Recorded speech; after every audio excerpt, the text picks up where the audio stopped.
Bienvenue sur France 24. Si vous nous rejoignez, il est 19 h à Paris, à la une de l'actualité. Le Conseil constitutionnel valide en grande partie le texte de la réforme des retraites.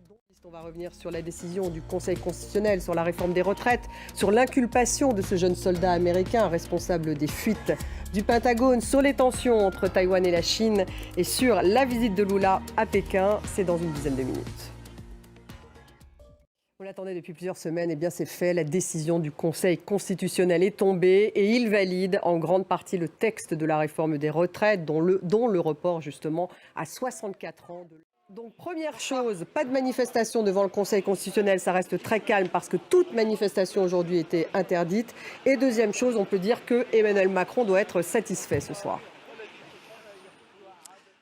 Merci Julie Dungeloff, donc en direct à Paris, au premier arrondissement, devant donc le siège du Conseil constitutionnel. Dans le reste de l'actualité internationale, l'Arabie Saoudite accueille ce soir une réunion de plusieurs pays arabes centrée sur un rétablissement éventuel des relations avec la Syrie. Exclu de la Ligue arabe, le régime de Bachar el-Assad a récemment reçu des signes de réchauffement, notamment de la part des Émirats arabes unis, de l'Égypte ou encore de la Tunisie.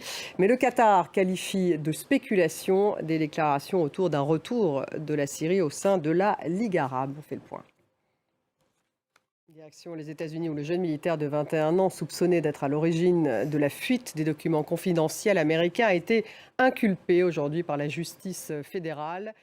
Donnez-nous un peu des informations sur ce jeune homme de 21 ans inculpé par la justice fédérale. Il risque gros, bien sûr. Comment a-t-il pu être à l'origine de la plus grosse fuite aux États-Unis depuis 10 ans ? Merci Mathieu Mabin en direct de Washington. Et reste avec nous dans quelques minutes. La semaine dans le monde, on revient sur les grandes unes de la semaine, de l'actualité internationale, de l'actualité française aussi. On va revenir sur la décision du Conseil constitutionnel qui valide en grande partie la réforme des retraites et notamment le report de l'âge de départ à la retraite à 64 ans.